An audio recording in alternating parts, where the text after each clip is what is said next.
السلام علیکم ورحمۃ اللہ وبرکاتہ.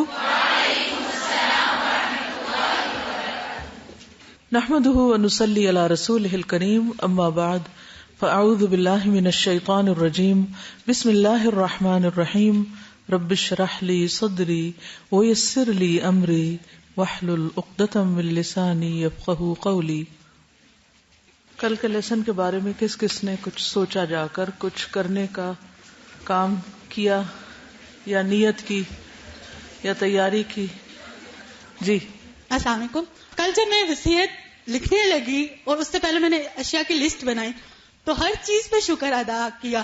پہلے کبھی بھی مجھے شکر نہیں ہوا تھا، پہلے ہمیشہ شکوہ رہتا تھا کہ یہ بھی چیز نہیں ہے، یہ بھی چیز نہیں ہے.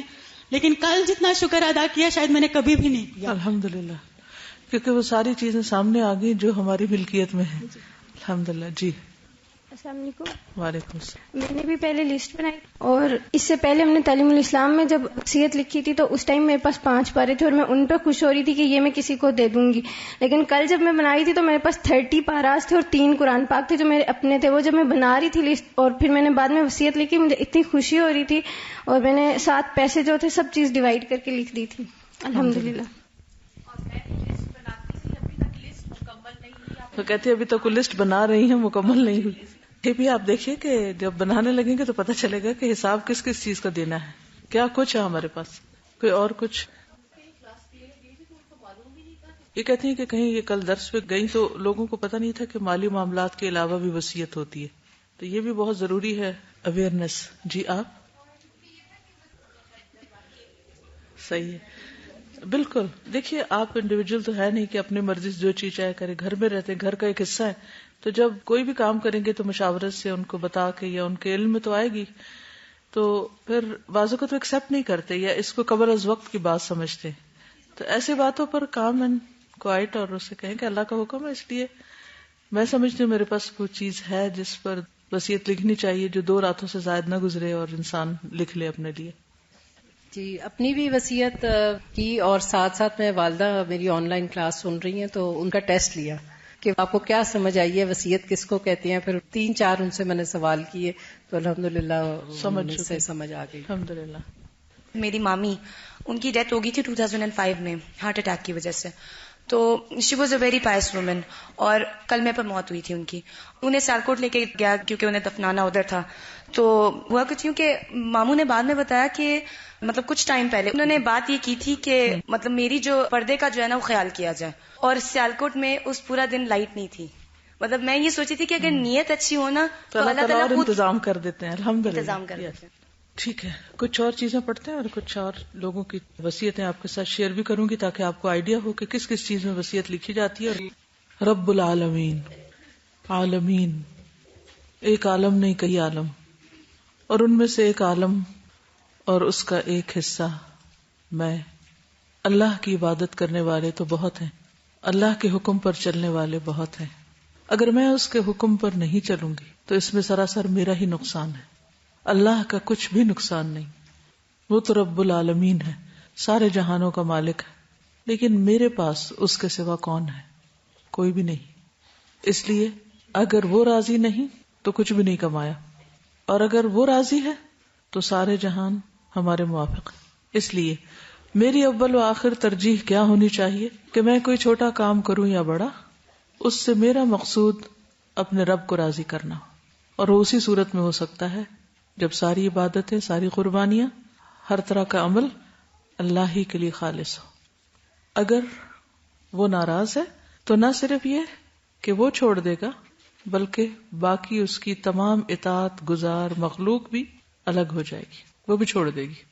اس لیے سب کے سامنے بھی اور تنہائی میں بھی کوئی ایسا کام نہ کرے کہ جس سے رب ناراض ہو.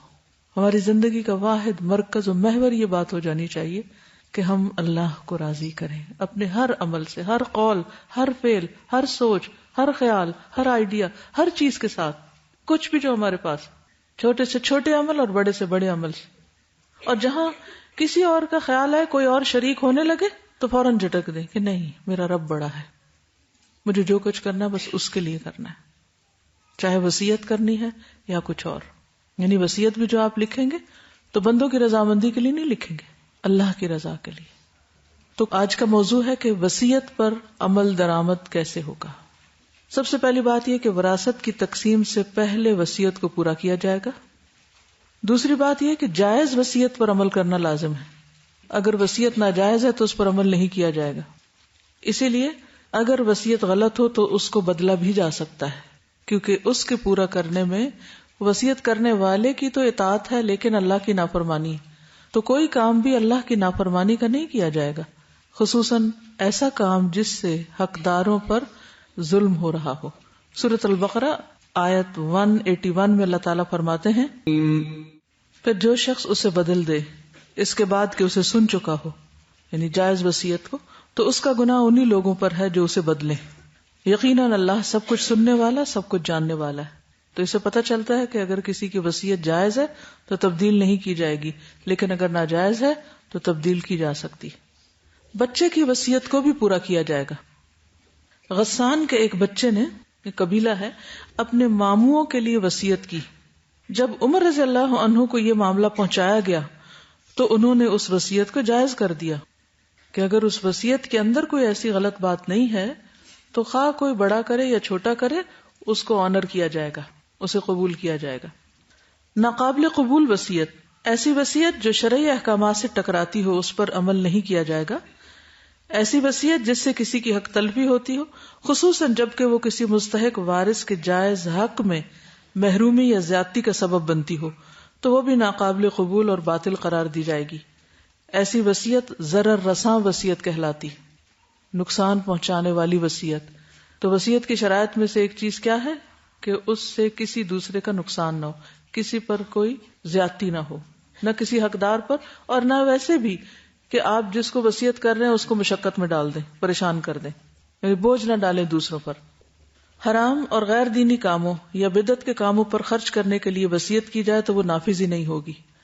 یعنی اگر کوئی کسی کو یہ وصیت کر جائے کہ تم میری قبر پر چراغ جلاتے رہنا، تو یہ وصیت نافذ نہیں ہوگی، اور نہ ہی وصیت سننے والے یا وصیت لینے والے پر کوئی ذمہ داری نہیں ہوگی، یا اس پر کوئی گناہ نہیں ہوگا اگر وہ اس کو نہ کرے، کیونکہ وہ کسی انسان کے کہنے سے، جو زندہ ہے اس کے کہنے سے بھی غلط کام نہیں کرے گا. کہاں یہ کہ کوئی کہہ کے مر گیا اور یہ انسان اپنی زندگی کو مصیبت میں ڈالے یا گناہ کے کاموں میں ڈالے، تو ایسا نہیں ہوگا.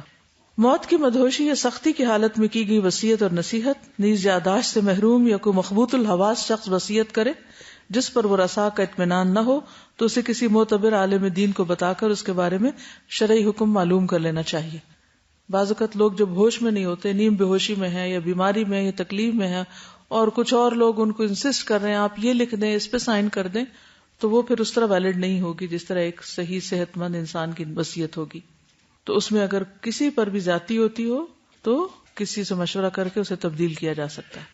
یعنی اس نے کسی حرام کام کا حکم نہیں دیا، لیکن جو کہا ہے وہ دوسرے کے حق میں نقصان دہ، کسی اور کا حق مارا جا رہا ہے، تو اس صورت میں پھر تبدیلی ہوگی.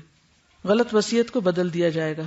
سورۃ البقرہ آیت 182 میں فرمایا، جو شخص کسی وصیت کرنے والے سے کسی قسم کی طرفداری یا گناہ سے ڈرے کہ اس نے کسی کو فیور کیا ہے یا غلط کام کہا ہے، بس ان کے درمیان اصلاح کر دے تو اس پر کوئی گناہ نہیں. یقیناً اللہ بے حد بخشنے والا اور نہایت رحم فرمانے والا ہے. یعنی زندگی میں ہی اس کو ریورٹ کر دے، واپس کر دے.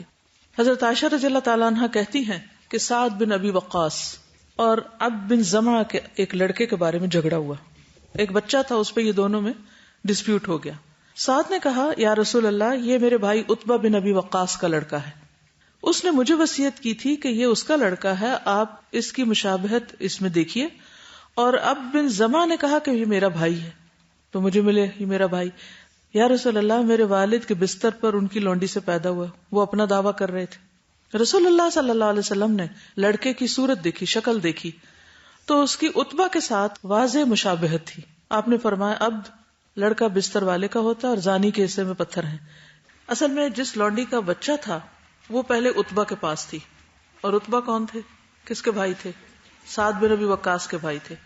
آپ کو یہ معلوم ہے نا کہ دور جاہلیت میں یعنی خاندانی نظام جو تھا بعض جگہوں پہ بہت ہی خراب ہو چکا تھا، اور کوہبہ گری بھی بہت عام تھی. لونڈیاں پراسٹیٹیوشن کا کام کرتی تھی، اور جو ان کے بچے پیدا ہوتے تھے تو بعض اوقات وہ ان سب مردوں کو اکٹھا کر لیتی تھی جس سے اس عورت کے تعلق ہوتے، اور جس کے نام وہ چاہتی منسوب کر دیتی عورت. یا جس سے وہ ملتا جلتا ہوتا بچہ اس کو مل جاتا، اس کی طرف منسوب ہو جاتا. اسلام نے آ کر اس کی اصلاح کی. تو اب یہ ہے کہ کچھ ایسے کیسز تھے جو دور جاہلیت سے چلے آ رہے تھے اور بہت سی چیزوں کی اصلاح میں وقت بھی لگا، ایک دم نہیں اصلاح کی گئی. تو بہرحال سعد بن ابی وقاص نے اس لیے کہا کہ وہ بچہ جو تھا وہ عتبہ سے ملتا جلتا تھا، اور پہلے وہ لونڈی جو تھی وہ عتبہ کے پاس تھی، پھر اس کے بعد وہ یعنی کہ زما کے پاس آ گئی. تو اب ہوا یہ کہ جب لونڈی زما کے پاس تھی اس وقت بچہ پیدا ہوا تھا. تو آپ صلی اللہ علیہ وسلم نے فرمایا لڑکا بستر والے کا ہوتا ہے، یعنی اب یہ لونڈی جس کے پاس ہے، جس کے گھر میں بچہ پیدا کیا اسی کے پاس جائے گا. واضح مشابہت کے باوجود آپ نے بچہ سعد کو نہیں دیا بلکہ عبد بن زما کے حوالے کیا، اور آئندہ کے لیے قانون بنا دیا کہ بچہ جہاں پیدا ہوگا یا جس کے بستر پر پیدا ہوگا اسی کی طرف منسوب کیا جائے گا. غیر مسلم والدین کی وصیت پوری نہ کی جائے.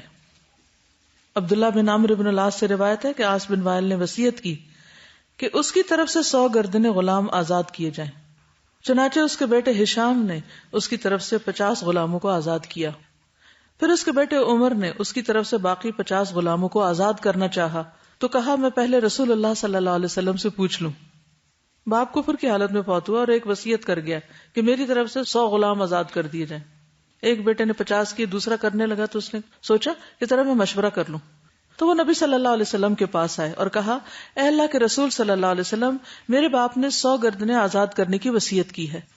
میرے بھائی ہشام نے ان کی طرف سے 50 غلام آزاد کر دیے ہیں اور 50 اس کے ذمہ باقی ہیں، تو کیا میں اس کی طرف سے آزاد کر دوں؟ رسول اللہ صلی اللہ علیہ وسلم نے فرمایا اگر وہ مسلمان ہوتا اور تم اس کی طرف سے غلام آزاد کرتے یا صدقہ کرتے یا اس کی طرف سے حج کرتے تو اس کو پہنچ جاتا، لیکن چونکہ وہ کفر کی حالت میں مرا اس لیے اس کو یہ سب کچھ پہنچے گا نہیں. تو مطلب کیا تھا؟ کرنے کا فائدہ نہیں، نہ کیا جائے. ٹھیک ہے، تو اس سے کیا بات سمجھ میں آئی؟ نیکیاں ایمان کی حالت میں قبول ہوتی ہیں چاہے زندہ ہو یا مردہ ہو. دوسرا یہ ہے کہ ہر وصیت کو پورا کرنا ضروری نہیں ہوتا. یعنی اگر کوئی آپ سے سوال کرے کہ کیا ہر چیز کی وصیت کی جا سکتی ہے؟ نو. کیا ہر وصیت کو پورا کیا جائے گا؟ نو. کون سی وصیت کو پھر پورا کیا جائے گا؟ جو میڈ بائی مسلم اور ان اکارڈنگس ود شرعی رولز. اس کے اگینسٹ کوئی چیز آئے گی تو وہ نہیں مانی جائے گی. اگر ڈاؤٹ ہو تو کیا کیا جائے گا؟ کسی عالم سے رجوع کیا جائے گا. ٹھیک ہے، کچھ چیزیں کلیئر کٹ حلال حرام کی کیٹیگری میں نہیں آتی، یا پھر ایسی سچویشن میں وصیت کرائی جاتی ہے کہ وصیت کے الفاظ تو ٹھیک ہیں، کام بھی ٹھیک ہے، لیکن ہڈن نقصان ہے کسی اور کا یا کسی کی طرفداری ہے اس میں، تو کیا حکم ہے کیا کیا جائے؟ بدل دیا جائے. مثلا ایک شخص خود فوت ہو گیا، باپ اس کا زندہ ہے اور بچے بھی ہیں، خود فوت ہو گیا. اب جو دادا ہیں وہ پوتوں کے حق میں وصیت کر رہے ہیں کہ ان کو اتنا اتنا دے دیا جائے، لیکن وہ سب کو دینے کی بجائے صرف ایک کو ہی دیے جا رہے ہیں. اب بظاہر دیکھنے میں تو دادا وصیت کر سکتا ہے پوتے کے حق میں، لیکن جس طریقے سے وہ کر رہا ہے وہ طریقہ ٹھیک نہیں ہے کہ وہ ایک کو ہی سب کچھ دے رہا ہے اور باقی منہ دیکھ رہے ہیں. اس سے ان کے درمیان آپس میں بھی نفرت پیدا ہوگی. تو اس میں ظلم کا ایک پہلو چھپا ہوا ہے. اس قسم کے ظلم کو بھی روکنا چاہیے. ٹھیک ہے، یہ کسی کا سوال تھا. اگر کوئی مذاق میں وصیت کرے تو اس کو پورا نہ کرنا کیا گناہ ہے؟ دین کھیل تماشا نہیں ہے، اٹس اے سیریس تھنگ. مثلا بعض اوقات ہوتا ہے نا، بیٹھے ہوتے ہیں باتیں کر رہے ہوتے ہیں، کوئی اپنا کوئی قصہ سناتا ہے تو دوسرا بھی ہنسی مذاق میں کہتا ہے اچھا ٹھیک ہے تم بھی میری طرف سے 100 بکرے قربان کر دینا، اینڈ ہی اور she does not mean it, just as a joke.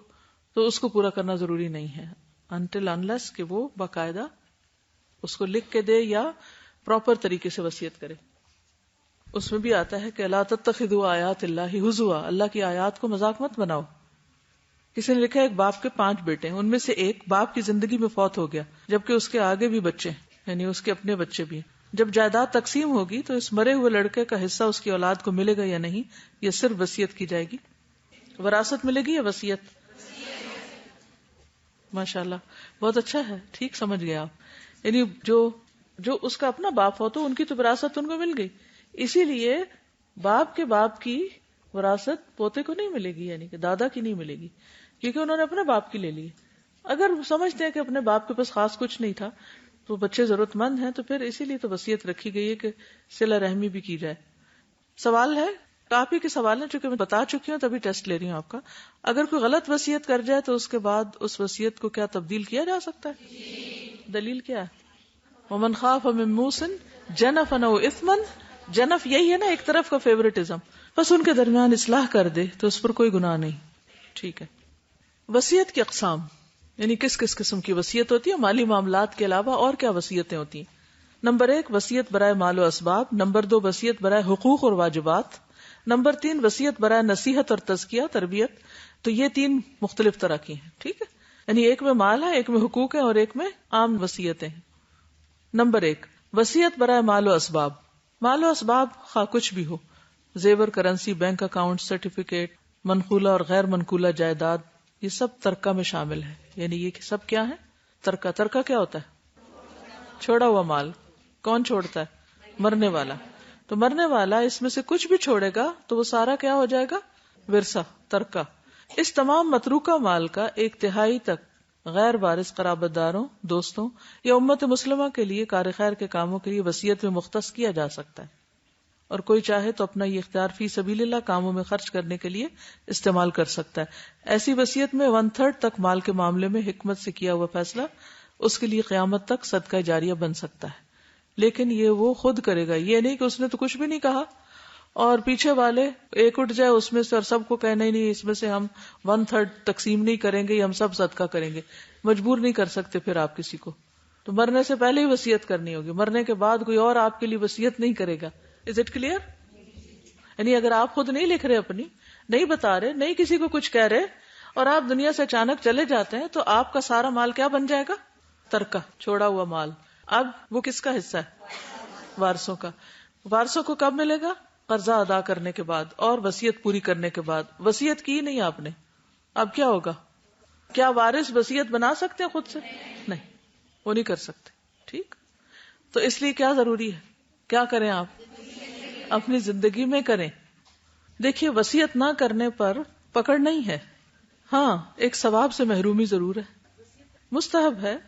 لیکن اگر کوئی سمجھتا ہے کہ اس کے پاس کوئی ایسی چیز ہے جس میں وصیت لازم ہے تو پھر اس کو نہیں 2 راتیں گزارنی چاہیے مگر یہ کہ وہ لکھ لے اس کو. مثلا کسی کے گھر میں ایسا معاملہ ہے اور آپ فکر مند ہیں اپنے پوتوں نواسوں وغیرہ کے بارے میں، تو آپ کر لیں. کیوں نہیں کرتے؟ ابھی کر لیں. یا اپنے لیے آپ صدقہ جاریہ کے طور پہ کچھ چھوڑنا چاہتے ہیں تو آپ اس کو ابھی سے کہہ دیں. ایسا نہ ہو کہ بعد میں وارث مال تقسیم کر کے عیاشیاں کریں اور آپ قبر میں بیٹھ کے پریشان ہو کہ میں اپنے لیے کچھ کر کے آتی، یا لیتنی قدمت لحیاتی. تو اپنے لیے کل جیسے بات ہوئی تھی نا کہ وصیت کا حکم دراصل کیا ہے؟ اللہ سبحانہ تعالیٰ کی طرف سے ایک انعام ہے، تحفہ ہے، صدقہ ہے. آپ کے لیے ایک رستہ کھولا ہے اللہ نے کہ آپ اپنے مرنے کے بعد کے لیے بھی کچھ کر سکیں.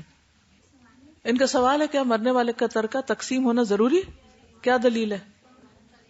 اگر آپ آیات وراثت پڑھیں تو اس میں یہ ہے کہ وہ فرض کے درجے میں تقسیم ہونا چاہیے اور ہر حقدار کو حق ملنا چاہیے.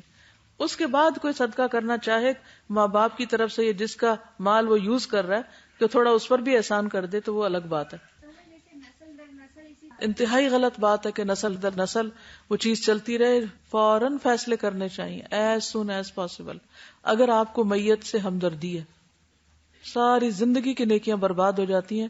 اگر تقسیم ٹھیک نہیں ہوئی، کسی پہ ظلم ہو گیا، کیونکہ حقوق العباد پر تو پکڑ ہے قیامت کے دن، تو یہ بعد والوں کا فریضہ ہے کہ وہ اس کو فوراً نبھائیں. لینڈز وغیرہ کے معاملے میں ایسا ہوتا ہے کہ وہ نسل در نسل جو ہے ویسے پڑی رہتی ہیں. اور دوسری چیز یہ کہ جس گھر میں رہ رہے ہوتے ہیں نا، اس کو بیچنا وہ مشکل ایک چیز ہو جاتی ہے. بہت مشکل کام ہے. لیکن دیکھیے اجر بھی تو اسی پر ہے نا کہ انسان اللہ کے اس حکم کی تعمیل کرے. کچھ حکم انفرادی حیثیت میں آپ ان کی تعمیل کرتے ہیں، اور کچھ یہ ہے کہ اجتماعی طور پہ کرنے پڑتے ہیں، پھر ان کی ذہن سازی ضروری ہے. ایسا شخص بدنام تو بہت ہوتا ہے گھر میں جو ایسی کوئی بات بھی کر دے، لیکن پھر کسی کو تو کہنا ہے امر بالمعروف اور نہی عن المنکر تو کرنا ہے. اب میں چند وصیتیں بتاؤں گی. جیسے عبد الرحمن بن عوف رضی اللہ عنہ کی وصیت. ابو سلمہ سے روایت ہے کہ عبد الرحمن بن عوف رضی اللہ عنہ نے امہات المومنین کے لیے ایک باغ کی وصیت کی جو 4 لاکھ میں فروخت ہوا. انہوں نے اپنا مال کس کے لیے لکھا؟ امہات المومنین کے لیے، کیونکہ نبی صلی اللہ علیہ وسلم نے ان کے لیے کچھ بھی نہیں چھوڑا تھا، کوئی ترکہ نہیں تھا ان کے لیے. ٹھیک، تو صحابی فوت ہو رہے ہیں اور وہ اپنا مال امہات کے لیے وقف کر رہے ہیں. حضرت عائشہ کہتی ہیں رسول اللہ صلی اللہ علیہ وسلم نے اپنی بیویوں سے فرمایا، میرے بعد تم پر مہربانی کرنے والے وہی لوگ ہوں گے جو صابرین ہیں. اللہ تعالیٰ عبد الرحمن بن عوف کو جنت کی سلسبیل سے سیراب کرے، کیونکہ انہوں نے خیال رکھا ازواج مطہرات کا، ان کے لیے حج کا بھی انتظام کیا اور ویسے بھی ان پر سپینڈ کرتے تھے. اور جب وہ دنیا سے جانے لگے پھر بھی انہیں ان کی فکر تھی، اپنے بعد بھی وصیت کر کے گئے. ان کے اوپر اس میں سے کچھ بھی فرض نہیں تھا نہ لازم تھا، یہ انہوں نے اپنے اجر کے لیے اپنے مال میں سے وصیت کی کہ سارا میرے ہی وارث لے جائیں اور اللہ کے رسول صلی اللہ علیہ وسلم کے گھر میں چراغ بھی نہ جلے. وصیت برائے حقوق و واجبات یہ کس قسم کی ہوتی ہے؟ مثلا قریب المرگ ایک تہائی وصیت تک کے لیے یہ بھی فیصلہ کر سکتا ہے کہ اس کے تمام مندرجہ ذیل واجبات اس مد میں سے ادا کر دیے جائیں، مثلا ادھار، قرض وغیرہ. جو روزے نہ رکھ سکا ان کا فدیہ، لیکن اس کا یہ مطلب نہیں کہ انسان روزے رکھے ہی نہ اور وہ بعد میں وصیت کر کے جائے. زکوٰۃ اگر ذمے تھی اور نہ دے سکا لیکن اگر ادا ہو چکی ہے اور اگلی زکوٰۃ ڈیو ہونے سے پہلے ہی فوت ہو گیا تو پھر تو وہ مال اس کا ہے ہی نہیں، وہ کس کا ہے؟ وارثوں کا. اب اس کی زکوٰۃ نہیں دی جائے گی. ہاں اگر وقت ہو چکا تھا اور اس نے نہیں دی تو وہ ادا کی جائے گی. سمجھ آیا سوال؟ نہیں آیا تو جان لیجئے. فرض حج کی نیت کی تھی اور موت نے کرنے کی مہلت نہ دی تو کیا لکھ کے جائے کہ میرے 1/3 میں سے حج بدل کرا دیا جائے. کوئی جائز نظر مانی تھی پوری نہ کر سکا تو کیا کرے؟ لکھ جائے کہ یہ میں نے مانا ہوا ہے، ابھی تک میں نہیں کر سکا، میرے مرنے کے بعد میرے مال میں سے یہ کام کر دیا جائے. اسی طرح کوئی مرد اگر کسی وجہ سے بوقت نکاح بیوی کا حق مہر ادا نہیں کر سکا تو وہ اس تہائی میں سے ادا کیے جانے کی وصیت کر سکتا ہے. اگر نہیں کیا تب بھی وہ اس کی وراثت میں سے دیا جائے گا. ٹھیک ہے. تیسری قسم ہے وصیت برائے نصیحت و تزکیہ. وصیت مال کے علاوہ ان ہدایات اور انتظامات سے متعلق بھی ہو سکتی ہے جو قریب المرگ اپنے متعلقین کے ذمہ لگا جاتا ہے. مثلا نابالغ اولاد کی دیکھ بھال، مثلا کوئی کسی کے بھی ذمہ کر سکتا ہے یا کہہ سکتا ہے. اس کے چھوڑے ہوئے علمی کتب خانے یعنی لائبریری، شفا خانے، کوئی ڈسپینسری یا کوئی چیز ایسی بنائی تھی، یا اپنی زندگی میں وقف کیے گئے کسی ادارے کی دیکھ بھال، انتظام داری اور لوگوں کی امانتوں کو لوٹانا وغیرہ. کچھ چیزیں ایسی ہوتی ہیں نا کہ جو ایک شخص کے زیر استعمال ہوتی ہیں لیکن اس کی اپنی نہیں ہوتی، وہ کام کی وجہ سے اس کو دی گئی ہوتی. ایسی چیزیں عموماً تو دفاتر میں ہی رکھی ہوتی ہیں اور آٹومیٹیکلی وہ دوسروں تک منتقل ہو جاتی ہے، ان کا نہ ورثہ وصیت کسی سے تعلق نہیں. لیکن بعض ڈیوٹیز ایسی ہوتی ہیں کہ جو کسی خاص مقام پر ادا کی جا رہی ہوتی ہیں، تو اس صورت میں پھر کیا کرنا چاہیے؟ وصیت کر دینی چاہیے. اولاد کو بھی پتا ہونا چاہیے کہ یہ چیز ذاتی نہیں ہے، ادارے کی ہے جو ان کی تقسیم میں نہیں شامل ہو سکتی. ٹھیک ہے. کوئی علمی پروجیکٹ، کوئی کتابیں، کوئی بھی چیز ہو سکتی. مثلا میرے شوہر جو ہیں ان کے پردادا نے ایک تفسیر لکھنی شروع کی تھی جو انکمپلیٹ رہ گئی تو دادا نے لکھی، پھر وہ فوت ہو گئے تو والد نے لکھی. 3 جنریشن نے مل کے ایک پروجیکٹ مکمل کیا. تو بعض اوقات ایسا ہوتا ہے کہ انسان ایک کام شروع کر دیتا ہے لیکن زندگی مہلت نہیں دیتی. تو بچوں کو پتا ہونا چاہیے کہ ماں باپ کیا کر رہے تھے، تو ہمیں اس کو کس طرح آگے لے کے چلنا ہے. بچے صرف مال کے وارث نہ بنے، علم کے وارث بھی بنے. والدین جو نیک خیر بھلائی کے کام کرتے رہے ان کو کنٹینیو کریں، اور یہی بہترین صدقہ جاریہ ہے. پچھلے دنوں ڈاکٹر ظہیر کا تو سب کو معلوم ہے، جنہوں نے شفا اسپتال بنایا اور بہت سے اور بھی خیر کے کام کیے. تعمیر ملت ایک پروجیکٹ انہوں نے شروع کیا. تو پچھلے دنوں ان کی بیٹی میرے پاس آئی، تو وہ امریکہ میں رہتی تھی کئی سالوں سے، تو کہنے لگی کہ میرے والد چونکہ فوت ہو گئے ہیں تو انہوں نے یہ ایک کام شروع کیا تھا تعمیر ملت کا، تو میں صرف اس غرض سے امریکہ سے پاکستان شفٹ ہوئی ہوں کہ میں اپنے والد کے اس کام کو آگے لے کے بڑھوں. obviously اور لوگ کام کر رہے ہیں لیکن کام اس طرح نہیں ہو رہا جس طرح میرے والد چاہتے تھے، کیونکہ بعض اوقات کوئی شخص جو آپ کے زیادہ قریب ہوتا ہے وہ اس کو زیادہ سمجھ رہا ہوتا ہے، خواہ وہ اولاد ہو یا کوئی اور ہو.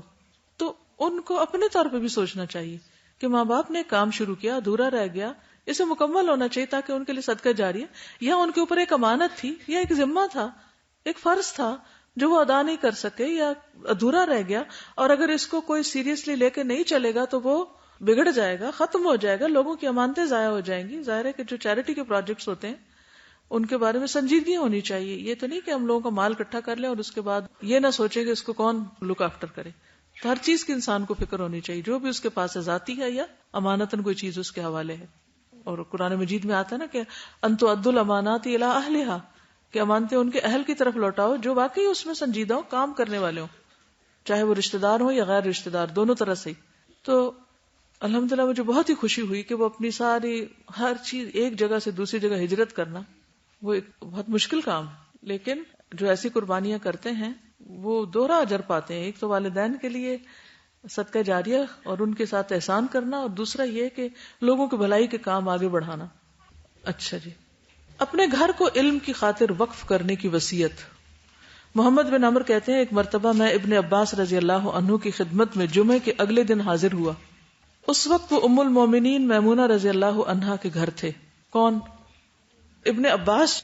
محمد بن عمر جو تھے ابن عباس کی خدمت میں حاضر ہوئے. کب؟ جمعے سے اگلے دن. جب وہ کہاں تھے؟ کہاں بیٹھے ہوئے تھے؟ ابن عباس مفسر قرآن ہے، معلم ہے. کہاں بیٹھے ہوئے تھے؟ کس کے گھر میں؟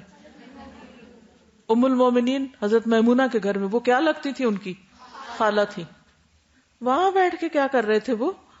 کیونکہ میمونہ رضی اللہ عنہا نے انہیں وصیت کی تھی کیا کہ میرے بعد میرے گھر کو علم کے لیے استعمال کرنا. ابن عباس جب جمعے کی نماز پڑھ لیتے تو ان کے لیے وہاں گدا بچھا دیا جاتا. کہاں؟ میمونہ رضی اللہ عنہا کے گھر. اور وہ لوگوں کے سوالات کا جواب دینے کے لیے وہاں آ کر بیٹھ جاتے. یہ کس مقصد کے لیے تھا؟ تاکہ حضرت میمونہ کو ثواب ملتا رہے.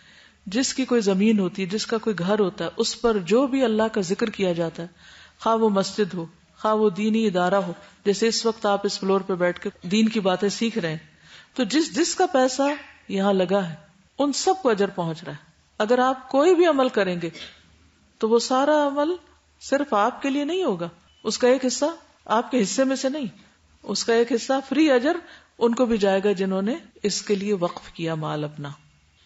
تو حضرت میمونہ نے بھی اس سنت کا اجرا کیا کہ میرے بعد میرے بھانجے جو دین کی خدمت کر رہے ہیں وہ میرے گھر میں بیٹھ کے لوگوں کے سوالوں کے جواب دیں. تو وہ پھر ان کی وصیت پوری کرتے تھے. اس کے علاوہ یہ وصیت دینی علم اور عمل اور تزکیہ کے بارے میں بھی ہو سکتی ہے. مثلا حقوق اللہ کی پابندی، امر بالمعروف اور نہی عن المنکر کی تاکید، خاندانی روایات میں حلال اور مباح امور کی پاسداری، قرابت داروں سے صلہ رحمی. ایسی وصیت نہ صرف اہل خاندان کے لیے سود مند ثابت ہو سکتی ہے بلکہ آنے والی نسلیں اور معاشرے کے دوسرے افراد بھی مستفید ہو سکتے ہیں. اور یوں یہ وصیت بھی اس کے لیے صدقہ جاریہ بن سکتی ہے. اس قسم کی وصیتیں آپ کو مختلف جگہوں پہ ملیں گی، جیسے میں نے آپ سے پہلے بھی ذکر کیا کہ آپ خرم مراد کی وصیت پڑھ لیجئے. ہماری ایک اسٹوڈنٹ ہیں خط و کتابت کی، ان کی عمر 30 سال ہے، ڈاکٹر ہیں، کہیں کام کرتی ہیں. ٹھیک، انہوں نے کچھ دن پہلے مجھے میل لکھی کہ میں نے اپنی وصیت لکھ لی ہے، شاید قرآن پاک میں سے پڑھا اور اس کے بعد انہوں نے لکھا تو آپ اس کو چیک کر دیں. تو یہ وصیت ان کی میرے پاس آئی. اب اس کا یہ مطلب نہیں کہ آپ سارے اپنے کاغذ مجھے بھیج دیں کہ چیک کر دیں، میں صرف ان کا ایک عمل بطور نمونہ آپ سے شیئر کرنا چاہتی ہوں. باقی آپ اپنے آپس میں شیئر کر سکتے ہیں، گروپس میں کر سکتے ہیں، ٹیچرز کے ساتھ کر سکتے ہیں. انہوں نے وصیت لکھی، میری تکفین اور تدفین پر جو بھی جائز خرچ ہو اس کی ادائیگی میرے مال میں سے کی جائے، نہیں جو چھوڑا جائے، جو اسی بکس میں رکھا ہوا ہے جس میں میرا یہ وصیت نامہ ہے. میری درخواست ہے کہ میری میت کو مسنون طریقے پر غسل دیا جائے. میری میت کہنے کی بجائے مجھے الفاظ میں تھوڑا بہت فرق ہے. میرے مرنے کے بعد میرے چہرے کو کسی بھی نامحرم کے سامنے نہ کھولا جائے، ورنہ کیا ہوتا ہے، کوئی بہت ہو جاتا، سارا خاندان مرد عورتیں جیسے دلہن کو دیکھنے آ جاتے ہیں نا، کوئی حیا نہیں، کوئی حلال حرام کی تمیز نہیں، تو وہ پہنچ جاتے ہیں. تو اسی طرح مرنے کے بعد انسان اپنا چہرہ نہیں ڈھانک سکتا. دنیا میں تو آپ کسی کو دیکھتے ہیں اپنا گھونگھٹ کھینچ لیتے ہیں، بھی نہیں مجھے مت دیکھو، لیکن مرنے کے بعد تو پھر دوسرے ہی آپ کے لیے کریں گے نا کہ آپ کے پردے کا اہتمام کریں. تو انہوں نے لکھ دیا، میری تکفین، جنازہ، نماز جنازہ، تدفین سب سنت کے مطابق کی جائے. میری وفات پر خاص طور پر نماز جنازہ میں اور دوسرے اوقات میں میت کی بخشش کی مسنون دعا ضرور پڑھی جائے. میری میت کو میرے محرم رشتہ دار قبر میں اتارے، یعنی نامحرم نہ اتارے. میری قبر کو سادہ اور کچا رکھنا ہے، اس کو سنگ مرمر یا کسی اور چیز سے پکا نہیں کرنا. میرے مرنے کے بعد کوئی بھی قل، 40واں، جمعراتیں، برسی اور اس طرح کی دوسری غیر مسنون رسومات نہیں کرنی. میری صرف ایک درخواست ہے کہ مجھے بخشش کی دعا میں یاد رکھے. میری اولاد کی طرف سے میرے لیے کی گئی دعائیں میرے لیے ایک تحفہ ہوگی، اس لیے میری ان سے درخواست ہے کہ وہ مجھے دعاؤں میں یاد رکھے. پھر لکھتی ہیں، میری وراثت کو جو بھی میں چھوڑ کے جاؤں شریعت کے قوانین کے مطابق جلد سے جلد تقسیم کر دیا جائے. میری وراثت تقسیم کرنے سے پہلے اس بات کی یقین دہانی کر لیں کہ میں اپنے تمام قرضے اور زکوٰۃ ادا کر چکی ہوں یا نہیں. یعنی جب تقسیم ہونے لگے تو اس سے پہلے میرے قرضے اور وصیت پوری کی جائے، اور زکوٰۃ وغیرہ بھی. زکوٰۃ کب دی جائے گی؟ جب ڈیو ہو چکی ہو. اگر زکوٰۃ کا بھی ٹائم ہی نہیں آیا تو پھر زکوٰۃ نہیں دی جائے گی. اب دوسروں کا مال ہے، وہ ان کا ہے ہی نہیں. کسی بھی شخص جس سے میرا بلا واسطہ یا بال واسطہ تعلق ہو اس سے معلوم کر لیں، اگر میری رقم اتنی نہیں کہ اس کا قرض ادا ہو سکے تو اس سے درخواست کریں کہ مجھے قرض معاف کر دے. میں نے اپنی زکوٰۃ کی ادائیگی کا سٹیٹس الگ الگ پیج پر درج کیا ہوا ہے. میرے پاس جو زیور ہے اس پر زکوٰۃ میری شادی کی تاریخ 2 اپریل کو ڈیو ہوتی اور نقد پر 1 رمضان سے. اب انہوں نے ڈیٹس کیوں لکھی؟ خدا نہ خواستہ بعض اوقات انسان قومے میں چلا جاتا ہے. اب وہ فوت تو نہیں ہوا، کوئی اس کا مال تو تقسیم نہیں کر سکتا، وہ مالک ہے. اب وہ تو بے ہوش ہے، وہ تو نہیں کچھ کر سکتا. لیکن اگر وہ وصیت لکھی ہوئی ہے اور زیور بھی پڑا ہوا ہے اور اس کے لواحقین اس کے ساتھ یا جو اس کے رشتہ دار ہیں بھلائی کریں تو وہ اس کے فرائض ادا کرتے جائیں. ادروائز مرنے کے بعد مال تقسیم ہو جائے گا، اس پہ نہیں زکوٰۃ. میرے مرنے کے بعد میرے دفتر سے کوئی بھی رقم گروپ انشورنس فنڈ کے نام پر وصول نہ کی جائے. میں اپنے چھوڑے ہوئے مال میں سے 1/3 شریعت کے قوانین کے مطابق صدقہ جاریہ کے کاموں کے لیے وقف کرتی ہوں. نمبر 6، میری کتابوں کو خاص طور پر اسلامی کتابوں، پیمفلٹس وغیرہ کو ان لوگوں میں تقسیم کر دیا جائے جو ان کو پڑھیں اور مستفید ہوں، لیکن انہیں یہ دیکھنا ہوگا کہ یہ 1/3 کے اندر ہوں. اگر کسی کی لائبریری ہی سب اس کے مال و متاع ہے تو ساری نہیں تقسیم کر سکتے. پھر میری تفسیر کے قرآن جو میں نے تعلیم القرآن کورس میں استعمال کیے ان لوگوں کو پڑھنے کو دیں جو ان سے پڑھ کے فائدہ حاصل کریں. میری درخواست ہے کہ میرے تلاوت والے قرآن زیادہ سے زیادہ پڑھے جائیں اور دعاؤں میں بھی مجھے یاد رکھا جائے. یعنی جو میں پڑھتی رہی ہوں اسے کوئی پڑھے، وہ ایسے پڑھے نہ رہے. میرے سر کے بال اگر ملے برش کرنے کے بعد میرے ایک بیگ میں اکٹھے کر لیتی تھی، ان کو کاٹ کے مٹی میں دبا دیں. یعنی میرے سر کے بالوں کو مٹی میں دبا دیں. میری تصویروں کو ضائع کر دیں. میرے 85 قضا روزے ابھی رہتے ہیں، قضا روزے بھی رہتے ہیں ان کے. اگر میری طرف سے کوئی ان کو پورا کر دے تو میرے لیے باعث سکون ہوگا. یعنی وارثوں کو رکھنے ہوتے ہیں نا، اگر وہ نہ رکھ سکے تو پھر فدیہ دے دے. میری درخواست ہے کہ میرے مرنے کے بعد میری اولاد کی تربیت قرآن و سنت کے اصولوں کے مطابق کی جائے. سب لوگوں سے درخواست ہے کہ میری غلطیوں کو درگزر کر کے مجھے معاف کر دیں. اللہ تعالیٰ آپ سب پہ رحم فرمائے. خاص طور پر اپنے شوہر، والدین اور شوہر کے والدین سے درخواست کرتی ہوں کہ وہ مجھے معاف کر دیں. اگر اس وصیت نامے میں کوئی بات شریعت اسلام کے اصولوں سے ٹکراتی ہو تو اس کی اصلاح کر دیں. کیسی لگی آپ کو؟ یہ میں صرف نمونے کے طور پر آپ کے لیے پیش کی ہے تاکہ آپ کو نظر آنے لگے اپنی چیزیں جن کے بارے میں آپ دوسرے کو کہہ سکتے ہیں کہ ان کا کیا کیا جائے. ورنہ کیا ہوتا ہے، لوگ آتے ہیں قرآن مجید اٹھا کے کسی مسجد کے کباڑ خانے میں رکھاتے ہیں کہ وہاں سے وہ ردی میں چلے جائیں کیونکہ ہمیں تو ان کو پڑھنا نہیں، اور پرانے کپڑے ادھر ادھر پھینکا دیے جاتے ہیں اور چیزیں ادھر ادھر ضائع کر دی جاتی. تو اس صورت میں ہمیں خود اپنے لیے لکھ کے ایک باکس بنا لیں، جیسے لوگوں نے شادی کے سوٹ کا باکس بنایا ہوتا ہے نا، جو زری کا جوڑا ہوتا ہے اور اس کو بڑا سنبھال کے رکھتے ہیں. تو اس طرح ایک کفن کا ڈبہ بنا کے اس کے اندر ایسی بات لکھ کے چھوڑ دی جائے.